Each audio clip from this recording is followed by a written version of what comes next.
mooy peut-être sorti Simon Faye li nga xamante ni moom moo di kàddu yóbbal yi Serigne Mountakha Mbacké wax moom Bachir nee na kii di Ousmane Sonko président du PASTEF moom nee na ko xëy na naam na bàyyi li nga xamante ni moom moo di ab xiifal bi est-ce que dina ko déggal ndax nemmeeku nañu ci ay jamono yu ñu weesu kilifa ji ne dañ daan génn di wax te nit ñi di leen tànqamlu surtout ñenn ñi ci waayu politique yi. man personnellement am naa yaakaar ne Ousmane Sonko dina déggal kilifa gi. am naa ci yaakaar. am naa ci yaakaar bu xóot sax bu wóor bu dëgër. parce que li fi jiitu moo tax. gis nañu 2011 bi yëf yi méttee ba métti Serigne Mountakha moo yónnee délégation. waa M2D à l'époque recevoir leen wax ak ñoom tension bi wàcc. ak yeneen yu fi xew ci diggante bi Serigne Mountakha kenn la koo xam ne moom ak tous les chefs religieux yi fi nekk. parce que am nañu seen place ak seen rôle ci société sénégalaise loolooy suñu particularité ñëpp ñoom la ñuy déglu ñëpp également ñoom la ñu yaakaar. y compris le clergé parce que clergé bi également gars yi dañuy dem ci ñoom muy les hommes politiques. donc Serigne Mountakha nekk ci position boo xam ne pratiquement il fédère toutes les sensibilités religieuses. les familles religieuses moom bu waxee ñëpp la waxal. waxal na Tivaouane waxal na Laayeen waxal na Ndiassane waxal na Medina Baye waxal na ñeneen ak ñeneen. donc c'est normal que ñu toll ci période Magal Touba di ko waajal ay fan moo ci des. les acteurs politiques notamment Yewwi Askan Wi jóg ne nañu dem seeti kilifa gi ziar ko parce que ci période boobu lañ toll mais bu ñu yeggee nañ ci waxtaan ak moom ci situation réew mi nañu waxtaan ak moom ci situation sunu waajur Ousmane Sonko. moom mi ci yàgg jëf mi ko yàgg danaan également mi yàgg yëkkati kàddoom ci biir réew mi amaana bu waxee situation Ousmane Sonko dina changer mais balaa muy wax nañ ko sensibiliser ci li xew ñoom ñu dem wax ak moom kilifa gi également nangul leen. te li gën a symbolique mooy tàndarma. yëkkati tàndarma yi ñaan ci benn kàddu la wax joxal leen ma ko Ousmane. lu fort la te yaakaar naa ne Ousmane fa mu nekk. yaramam dina daw. parce que ñu bëri wax nañu. ñu bëree wax nañu ba ci ay soxnaam yu mujjee wax nañu. parce que grève de la faim c'est vrai que arme la. c'est vrai que également peut-être manière de dénoncer li mu nekkee la. mais bu kilifa waxee yëkkati lu toll ni tàndarma mu am symbole ci ñun am symbole ci l'islam am symbole surtout ci situation bu mu nekk parce que bu ñu dogee ba pare baaxoon nañu bu ñu wooree ba pare baaxoon nañu di dogee tàndarma. donc loolu mooy yow li nga nekkee daqal ko. mooy ma ñaan la ko ci njekk. macha allah donc man gëm naa ne dina ko nangu léegi nag li ci des. ndax bu grève de la faim bi arrêté. situation bi dina améliorer ndax day génn ci kaso bi am déet man xawma exactement message yu kilifa gi bu dee am na message wala lu mu nar a lijjanteeg Macky Sall wala lu mu nar a wax ak moom. je ne sais pas encore mais yaakaar naa ne moom bu waxee Ousmane Sonko war na mën a wax également ak waa nguur gi léegi nag lan mooy doon li ci des. on verra bien. mi ngi noonu Mamadou Fofana xëy na ñu mën a àddu ba tey rek ci kàddu kilifa gilee naan nag waa Yewwi Askan Wi te dem nañ fa ñoom itam pour mettre ko au courant au jus des éventualités de l'actualité politique est-ce que tey moom itam ginnaaw wax na ak Ousmane Sonko dina mën a wax ak président Macky Sall ndax jongante gi ci seen diggante la ndax dina ñoom ñaar ñëpp dinañ ko déggal encore une fois. bon je crois que waxtaan musul jóg di am ci diggante président Macky Sall ak kii di jëm ju tedd jooju di Serigne Mountakha Bachir Mbacké. foog naa bu ci mujj mooy déplacement bi nga xam ne président de la République nuitamment dem na fa am fa entretien bu yàgg ak moom d'aucuns avance même que ne def nañ presque 3 heures de temps. ci waxtaan ak yooyu donc loolu day firndeel ne gëw ma ne benn yoon ne waxtaan.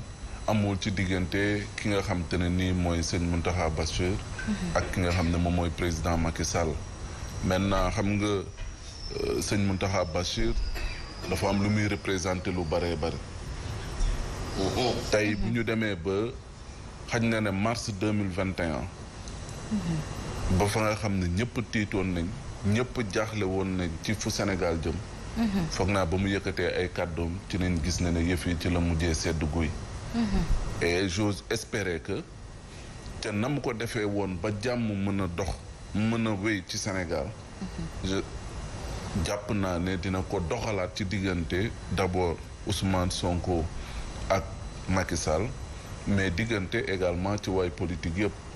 parce que le climat si vous voulez tendu ou délétère bi nga xam ne moom moo am ci arène politique bi nekkul loo xam ne lu ñu souhaité la. mën nañ nekk ay adversaires mais pas quand même di dem ba mën a nekk ay ennemis.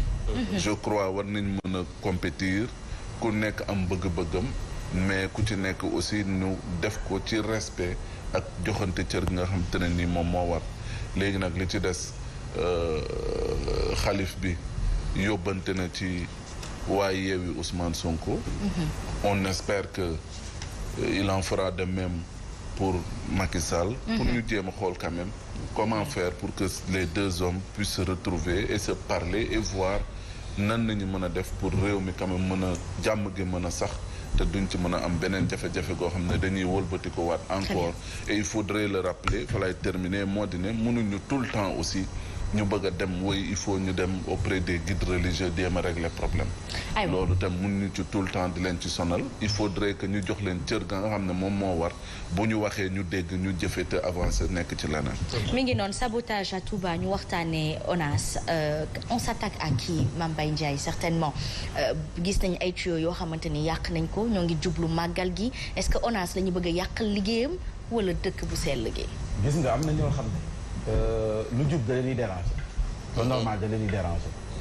gis nga loolu noonu Dakar fii mas na fi am ñu gis si égout yi xam nga kii tey am sa mbalit bu nga xam ne da lay wóone du seey sa bopp xar wala nga yor loo xam ne ni da lay wóone boo ko dugalee ci fosse bi fii day fatt ay briques nga ñëw sol ko ci ba mu fees tëj kooku lan moo ko tax a jóg bu dul sabotage lan la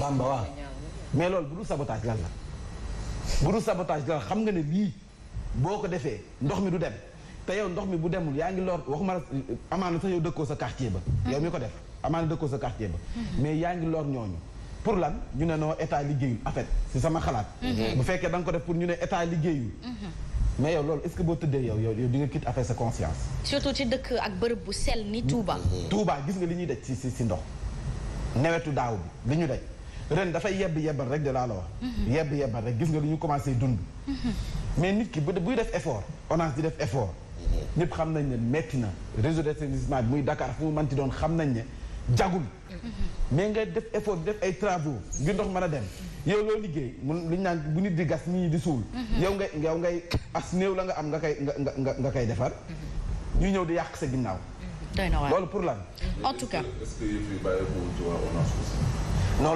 loolu lecture la boo def peut-être c'est juste une interrogation parce que gis nañ ne problème bi ñoom ils ont du mal à régler la question de l'assainissement à Touba maintenant est-ce que critique yi nga xam ne moom mooy jëm ci seen kaw taxut peut-être ñu war a mën a je ne dis pas que looloo am. da nga foog ne dañoo pexeel seen bopp pour bu ñu jàpp ne peut-être que mën na nekk peut-être l'apanage d'autres personnes non mais ni mu nekk mën na bàyyeekoo ci ñoom sax ñi nga xam ne peut-être ay liggéeykat nañ foofu uniquement pour c'est logique de s'auto-attaquer mais waa LONASE mën nañ jël ay briques bu dee yi nekkoon Médina fi mën nañ jël ay briques sol ko ci égout yi non waxuma loolu non le cas de Touba là dama doon ñëw ci kaw Touba fa laa jëm mais oui, mais par exemple, sectionner par exemple des tuyaux d'évacuation, boucher, parce que la question de l'assainissement c'est une question globale.